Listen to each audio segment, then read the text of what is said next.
আজকে তাড়াতাড়ি চলে এসেছি শুটিং থেকে, মানে আমার আজকে খুব তাড়াতাড়ি প্যাক আপ হয়ে গেছে শুটিং থেকে, তাই চলে এসেছি আমি এই বাড়িতে। এই যে বসে আছে মা এখন খাওয়াচ্ছে প্লুকে। প্লু সোনা খেয়ে নাও, খেয়ে নাও। তো প্লুয়ের খাওয়ার জন্য এটা হচ্ছে টাওয়েল, সবাই মিলে এখন ওকে খাওয়ানো হবে, এরকম তপস্যা করে ওকে খাওয়ানো হয়। সবাই এসে গেলে ফুল অ্যাটেনশনে ও খায় আর কি, নর্মালি খেতে চায় না, একদমই তাই। তবে মা আজকে আমি কিন্তু অন্যান্য দিন শুটিং থেকে এসে খেতে চলে আসি, আজকে কিন্তু আমি খেতে খাবো না, কারণ আমি ডায়েট শুরু করেছি। বাইরে ওই ব্যাপারটা কি আমার জন্য, আমি ডায়েট করছি বলে আমার জন্য কি সব বানাচ্ছে বাবা। আচ্ছা হ্যাঁ দে দে দেখি কি সব দে। দেবো আমি সুন্দর করে বানিয়ে সব রকম ফ্রুট দিয়ে, ওটা খাওয়ার যোগ্য হবে তো, অসাধারণ খেতে লাগবে। তো যাই হোক বানা, ঠিক আছে যা। বাই দ্য ওয়ে আমাকে প্লু এক্ষুনি আঁচড়ে দিল, এই যে পুরো দাগ হয়ে গেছে। যাই হোক, তবে আমি যেটা বলছিলাম মা শোনো, সেটা হলো আমি আজকে খেতে আসিনি, কারণ সবাই অলরেডি আমার ব্লগে দেখে ফেলেছি যে আমি আজ থেকে মেকআপ।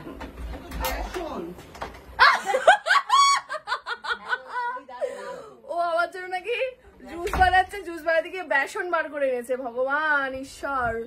তো যাই হোক, আমি আজকে এখানে এসেছি তোমার থেকে শাড়ি দেখতে, নটি বিনোদিনীতে পরার জন্য।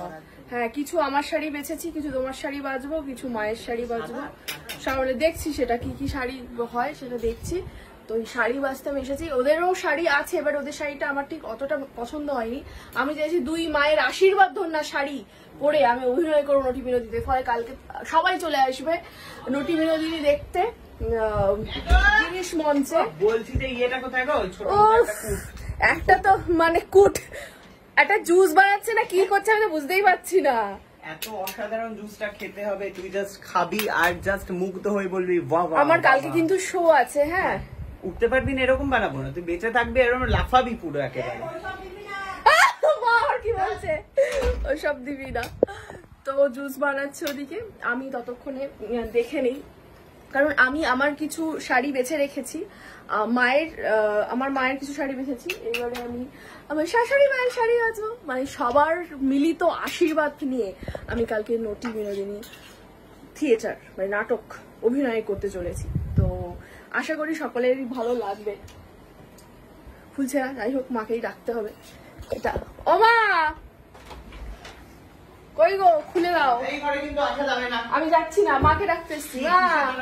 কি চাই সেটা মা জানে, তোকে বলবো কেন? তো যাই হোক, আমি দেখতে থাকি কোন কোন শাড়িগুলো পছন্দ হচ্ছে, পরের ব্লগে দেখাচ্ছি।